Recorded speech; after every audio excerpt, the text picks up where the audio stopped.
Queeze wrote, I don't know, Candace, how were you in high school? But I get your point. It's funny that you say that, Queeze. I actually was thinking that too when I did read it. I can't even front. I was thinking the same thing. Candace, I'm like, I don't know, Candace, you were probably a little square too.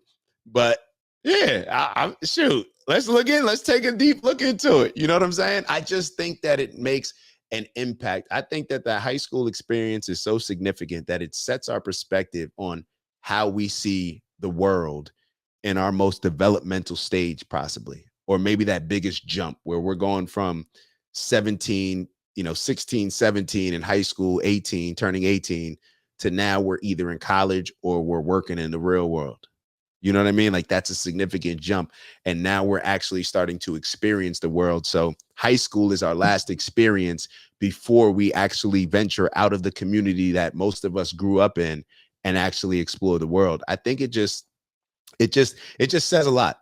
It's a telltale sign in a lot of ways. But let's take a look at this RFK Jr. I'm still, I don't know. For all y'all RFKers, man, y'all tell me, like, what are we doing? What are we doing if he does drop out?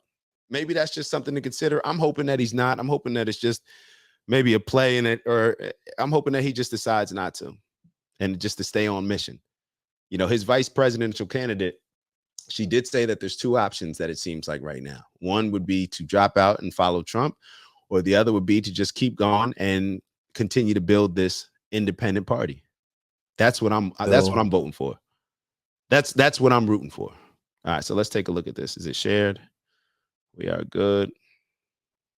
I'm sure you will know the source of this. The very word. And just to give you guys a heads up, this interview was about 3 weeks ago. So just to give you a time frame. Secrecy is repugnant in a free and open society. And we are, as a people, inherently and historically opposed to secret societies, to secret oaths, and to secret proceedings. We decided long ago that the dangers of excessive and unwarranted concealment of pertinent facts far outweighed the dangers which are cited to justify it. And there is very grave danger that an announced need for increased security will be seized upon by those anxious to expand its meaning to the very limits of official censorship and concealment. This particular speech is very prophetic. I want to ask you about hearing what JFK, so that's President Kennedy, that's RFK Jr.'s uncle. Hearing John F. Kennedy talk, when he talks about we got to get rid of these secret societies, people lying, people giving misinformation, at least that's how I receive it. Is it a wonder why he was killed? Did you hear what he said? I want us to go back and listen to what he said. Is there any, it's not surprising that he was killed. And what I want people to understand is a lot of people, especially when it comes to RFK Jr., they say, hey, your uncle, your dad, your family is Democratic royalty. Democratic royalty. And this is the problem when we just identify people with parties without actually looking at their policies, without actually looking at the things that they were discussing and pushing and looking to make happen. This is not about Democrat versus Republican. JFK, in my opinion, was not killed because he was a Democrat. He was killed because of the things that he was pushing. The Democratic Party is just the umbrella that he was in. He was anti-establishment. He was anti-power. When you hear people talking about, hey, I don't think that we should have these secret societies, who do we think that these secret societies are? These secret societies are the wealthy, the powerful, the people that pull the strings, the puppet masters. The people that we now look at as big pharma or big corporation, the corporations, the people that put together these super PACs where you wonder, like, yo, where did this super PAC of 50 million just come from? These are the secret societies, the people that have their organizations. We look at it as a mythical thing, the Illuminati. Yo, it's just a secret group of people that's very wealthy that gets together and figures out, okay, Instead of us just competing against each other, how can we make sure that we stay in this elite status, this elite powerful status, and that everybody else just bickers on the ground level, so therefore they never even make it up to this floor? He is directly criticizing and calling them out. What happens when you criticize and call people out that are very powerful, have a lot of money, and can be potentially dangerous? What do we think would happen? Let's go back and listen to the beginning of his that little snippet again. And even more so when you hear it, it's like, yo, this was anti-establishment, anti-power. This is exactly what RFK Jr. is doing right now and what he represents right now. He's saying, yo, let's go against Big Pharma. He's saying, let's address the FDA for putting out these BS foods that are causing diseases. So therefore, the drug aspect of the administration, aka Big Pharma, can benefit from giving us a whole bunch of pills to treat the very diseases that their food that they gave us caused. He's saying, let's figure out a way to address not politicizing these agencies. What you're going to get ready to hear him say, well, let's just let him say it. But listen to this JFK snippet again, and you tell me if you're surprised that he was killed. Inherently and historically, The very word secrecy is repugnant in a free and open society. And we are, as a people, inherently and historically opposed to secret societies, to secret oaths, and to secret proceedings. We decided long ago that the dangers of excessive and unwarranted concealment of pertinent facts far outweighed the dangers which are cited to justify it. And there is very grave danger that an announced need for increased security will be seized upon by those anxious to expand its meaning to the very limits of official censorship and concealment. This particular speech is very prophetic. I want to ask you about secrecy and secret societies in the sense of, you know, during the times of 1963 to 68, there was 4 assassinations, 2 whom were family members of yours, and the other 2 who were family members of mine. Malcolm and Martin. Malcolm X and Martin Luther King. Now, as we talk about, you know, the forces that your uncle laid out, who do you think that he was speaking to? Because during the 60s, right, was one of the most powerful and pivotal times as far as leaders working to influence the future of America, right? And it seemed to be, you know, these forces behind the scenes that some people call shadow government, some people call managerial class, right? There's all of these different names for it. But people think about who has the most power. Often people think, perhaps this is more appropriate now than ever. What 19 Keys is talking about with the managerial classes, the shadow government. Who is running the country right now? Like, think about that.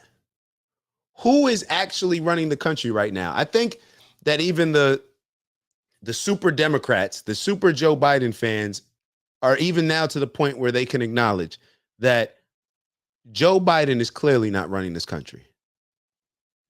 Joe Biden is clearly not capable from a mental standpoint and maybe even a physical standpoint of running this country. So who is running the country? Clearly, by the way that it sounds from when Kamala talks, she's not running the country. She's talking about, oh, if you elect me, if I get in office. But if the president's not capable of running the country, next in line would be the VP. So based on what she's saying, she's not running the country. So who is running the country? I know we like to say, oh, that's just conspiracy theory. You know, what do you mean who's running the country? That's all just a conspiracy theory. Is it? Is it? When you have JFK talking about these secret societies, who is he alluding to? When you hear 19 Keys talking about the shadow government, the managerial class, why do we think, it's like, why do we give so much credit to these people, the government, just wealthy people, powerful people. Why do we give so much credit? If you made, let's say if we all struck gold or literally struck silver. I was just watching something with the like Wide Earp with the Wild West. That was how a lot of people made a lot of their money, silver, oil, whatever, or just, had a business that took off. Does that make us any like have any, does that increase our level of integrity? Does that increase our standards for our principles, our moral compass? Does it increase it? Or I would say more ways it probably decreases it. So when we look at these people that are in the country, that are actually the ones that are telling the politicians what to do, directly and indirectly, why do we, I just don't understand why we can't see through these type of things. Why don't we ask these type of questions? Yo, who's running the country? Kamala, are you the sitting president right now? Joe Biden, what's your health? We're on the brink of a potential World War III, and we don't even know who's running the country. We're on the brink of all I hear, just based on what MSNBC and what Fox is telling me, we're on the brink of a civil war, and we don't know who's running the country.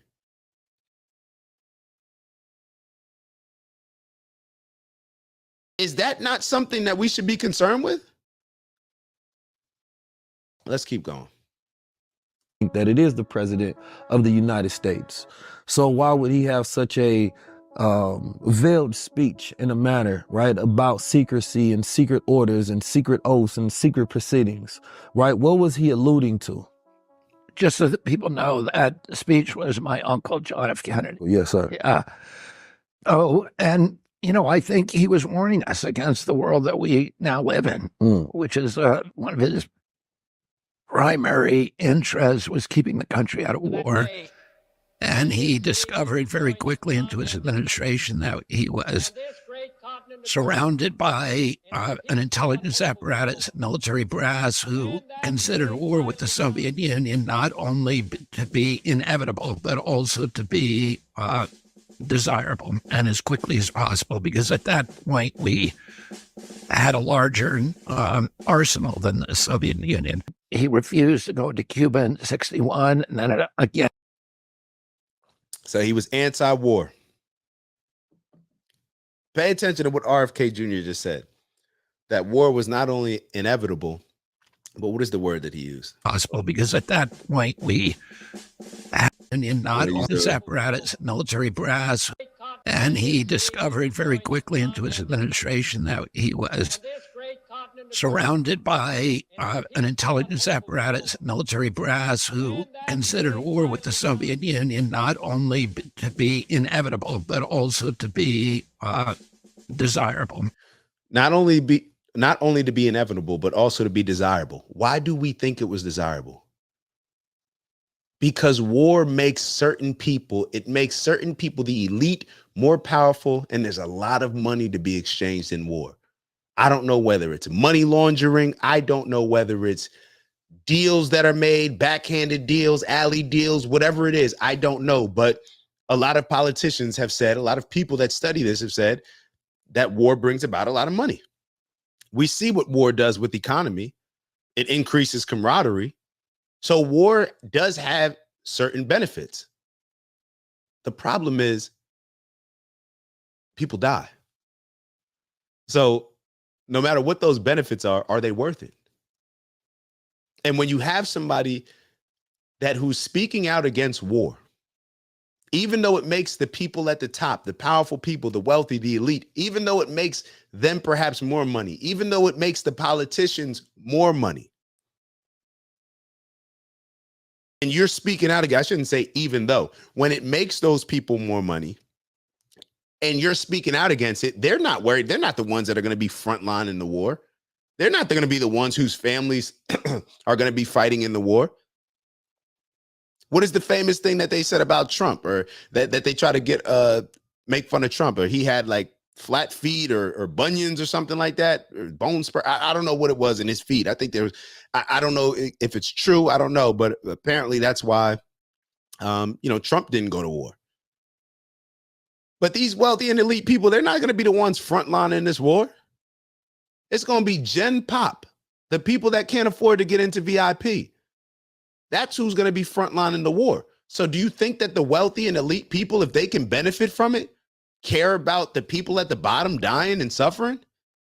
No, they rationalize it. So therefore, when you have somebody like a RFK Jr. speaking out against war, speaking out against the disease epidemic, speaking out against the weaponization and politicization of our agencies, when you have him speaking out against these things, and you have a RFK Jr. who says, I'm going to expose and uncover all of these secret documents about things and reports, and he's saying he's going to be transparent.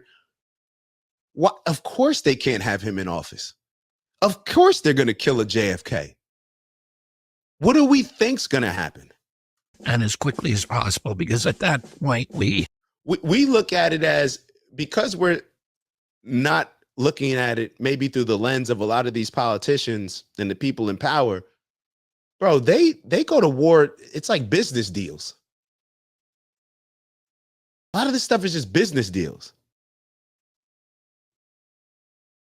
It's always following the money, right? Just as Queeze says. had a larger arsenal than the Soviet Union. He refused to go to Cuba in 61, and then again in 63 during the Cuban Missile Crisis. And then he refused in 62 the opportunity to go to war during the Checkpoint Charlie crisis in Germany. He kept us out of Vietnam. He never sent a combat troop to Vietnam. And a month before he died, to the day, he signed National Security Order 263, ordering all the troops home from Vietnam. 30 days later, he was murdered. I think it was, he was referring to a group of people who were really robbing us of democracy. Democracy is about transparency, because we own the government. The government has no business lying to us. And now it lies, not only lies, but hides things every day. You see it. I mean, we saw congressional hearings this week in which... This is a point that I want to touch on, and it came up in a conversation yesterday, where as a man, I want to just speak as a man. You tend to want as much control as possible, right, in your life. Right? Is it fair to say that the most manly men, they want as little help as possible, as little involvement as possible? Look, I'm good over here. I'm doing my own thing. I'm in control of my own destiny. I'm in control of my success or lack thereof. But then we have another group of people that feel like victims, of people that feel like the world owes me. I grew up in poverty, so therefore the world owes me. I didn't get the jobs that I wanted, the favoritism that I wanted, so the world owes me. Two different mindsets. And the people that think that the world owes them, they like policies and political parties that tell them you were mistreated. The playing field hasn't been leveled for you. We're going to be the ones that level it for you. Meanwhile, the other people are like, bro, we want as least amount of government involved as possible. Y'all like, yo, we do not need any involvement. We're doing our thing. Can somebody tell me that the government actually, when they intervene in certain things, that it makes things better? So when I look at like different types of men, I see the victims, the people that play victims, they want help from the government. They want the government involved. They complain about, oh, I can't be successful unless I have some help because things are unfair. And then there's a group of other men who are just like, yo, I don't care if things are unfair. Things are never going to be fair. Things are never going to be even. It is what it is. I got to figure out a way to win. That's what I'm going to put my time, effort, and energy on. Two different types of mindsets. And to me, it plays out in the society that we live in right now. It plays out in the society that we live in right now. David Morenz, who was the deputy to Anthony Fauci, had emails in which he was bragging that he had been coached by the Freedom of Information staff, by the chief Freedom of Information officer at NIH, how to hide his emails, how to destroy them in ways in which he couldn't be caught. So that the transparency officer at that agency, the person who's in charge of making sure there's no secrets, was actually coaching high-level staffers how to keep secrets. Let me ask y'all a question. This is what I mean about like principles. And I'll be honest, man. I'll be honest. And this may come across a little bit harsh, but something that I had to really consider was our parents' generation, the generation of people that may be in their 50s, 60s, 70s, 80s, and maybe even our grandparents, great grandparents, whatever. We were raised on principles. We were taught principles that I do not see our parents' generation of living by. We were raised to be free thinkers. We were raised to stand up for certain things that are not right. We were raised to not just trust people that continue to bamboozle us. We were raised this way. And when I look at especially, well, I'm not going to say especially the men, but I just see men as the leaders. They should be leading our families. They should not allow us to adopt this mindset. So when I look at the very principles that we were raised on, and then I look at how these people are conducting themselves, it's not making sense. It's not consistent. It's a contradiction. How do people, if you're a man, let me ask you this question, because I'll tell you what always comes up in all my conversations when it comes to Social Security, or when it comes to who we're voting for. Oh, I get more Social Security with Kamala as president. Or, oh, Kamala may forgive these student loans. Or whatever else. I don't know. These things tend to come up. Do we care about what the government did? How the vaccine just came into play? Like, I think Biden's first day as president. Do we care what a lot of these liberal stations were doing, calling people anti-vaxxers who were just questioning the vaccine? Do we care that we were bamboozled and lied to? That Big Pharma came in and took over our government? Big Pharma came in and had our government officials lying to us about, hey, this prevents the spread. And then it comes out that it doesn't. Do we care that our government was villainizing the people that just simply said, hey, I just don't know if I want to take this. You're responsible for killing people, your selfishness. We've played all these videos about how these government officials, these news pundits, and people across the board were criticizing certain people that just questioned things in 2020.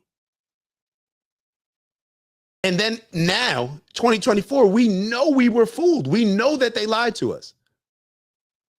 And nobody cares. It's just, oh, well, I'm going to make more money with this person. I got to, look out for my Social Security. I got to look out for my student loans. I got to look. Where is the integrity and the principles that I was talking about with Wyatt Earp? Where once somebody lies to you, you question things. How can you trust them? And they're lying to you for a particular reason. I do not understand. These are the things this is why I will be so disappointed if RFK Jr. does not run. Nobody else is calling these things out. I do not care if you do not win, bro. This was not just something that RFK, in my opinion, was starting to have to change the world in 1 year. No, this is going to be something consistent.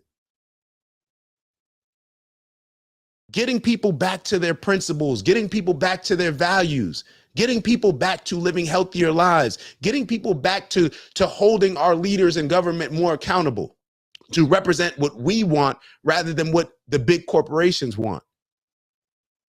Our thinking has been compromised just based on this victimhood mentality. I don't know what it is. We have prioritized profits over principles. We're going to go with the candidate who puts, I got more Social Security in my pocket. Okay. And even from that standpoint, okay, so you make more money with Social Security. Do you care that inflation goes up when we got to give all these new programs with the migrants? Do we care about that?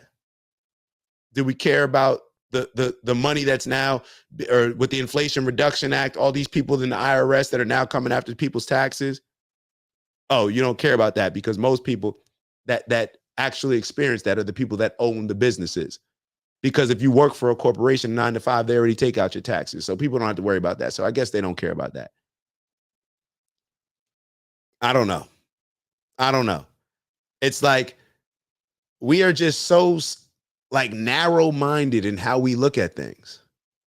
We are so narrow-minded in things. Do you care that maybe our health insurance wouldn't cost as much if we didn't have this disease epidemic that the Democrats and the Republicans do not call out and address? They are literally feeding us poison so they can make money off of the medicine that doesn't cure the diseases that we'll get, but that just manage them. So you got to take this medicine for the rest of your life so we can profit as much as possible. Where are the men, capital M, men, that stand up and don't allow these things to happen? That look very clearly, bro, what are we talking about? We're talking about like the things that we get caught up on, abortions. Is that, I don't know. Let's keep going. And, of course, if government is allowed to keep secrets, they're not working for us anymore. They're working for somebody else. They're either working in their own interests or they're working for some larger interests. And, I think that is the danger, that our democracy can be subverted. Teddy Roosevelt warned in 1903. He said, American democracy will never be destroyed by a foreign enemy.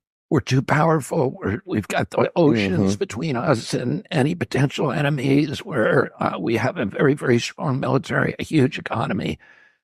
We simply cannot be conquered. But our democratic institutions and all the values of our country will be subverted by what he called malefactors of great wealth, who will steal them from within. Who killed your uncle, right? Who killed your dad? And are they the same people that assassinated Martin Luther King and Malcolm X? Yeah, and most people don't know this, but Martin Luther King's family, Dexter and Marty and the rest of the family, Coretta Scott King, who was with me when my dad died. That was a little bit disingenuous from 19 Keys. And I'm probably letting my personal bias out in what I'm getting ready to say. When you ask who killed MLK, I get it. MLK, it already came out that the government was behind him in the civil trial. It came out that the government was behind him being assassinated. Although the government may have been behind Malcolm X or stirred up the pot, we know that somebody within the nation, it's been very clear on who killed Malcolm X and the feud that he was having. And 19 Keys, as a member of the Nation of Islam, like, it's just a lack of accountability there. And I'm not going to go into too much detail on it, but there's a lack of accountability there. Let's keep going. Who then, was on the airplane when we brought my dad's body home from L.A. to New York. They sued. They did a lawsuit that received almost no publicity. Meaning that they sued the government for the assassination of Martin Luther King. Yeah. And won. They won that suit, a civil suit. The evidence that we have now is so voluminous, including confessions of probably 30 people who were involved in his assassination. A lot of them deathbed confessions, but that clearly shows that there was CIA involvement. Lee Harvey Oswald, the New York Times now admits this, was a CIA asset since, I think, 1957 or 58. And the CIA is still involved in covering up the final documents that are legally, the government legally is required. Congress passed a law saying that by 2018, all documents related to my uncle's assassination had to be released, and the CIA will not allow that to happen. President Trump ran in 2016 and said he was going to release them all. He got into office and he changed his mind. President Biden made the same promise. He got into office and changed his mind. Why did they change their mind? What are they hiding? If you were elected to be president, would you then release the files of Martin Luther King, Malcolm X, Robert F. Kennedy, and John F. Kennedy? And would you keep that promise, which is hard to say as a politician? I'm going to release all those documents. The day. Yeah, that's going to be a big day. I'm going to sign an executive order forbidding all federal agents, any federal employee from lying to the public. And this is both why I'm disappointed that he's not running, but it's also why I understand that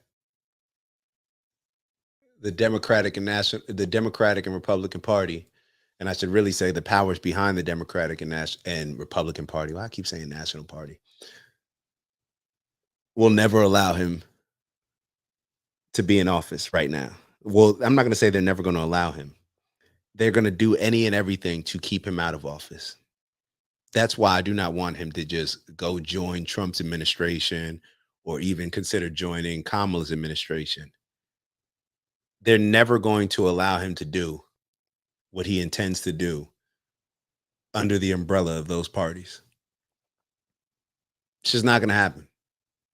The people that are putting money up for Kamala, the people that are putting money up for Trump, they're never going to allow. They'll allow Kamala and Trump to entertain it, to win the votes from Kennedy in order to support them. But then once they get in office, they're not going to allow him to do anything. They're not going to allow him to do a thing.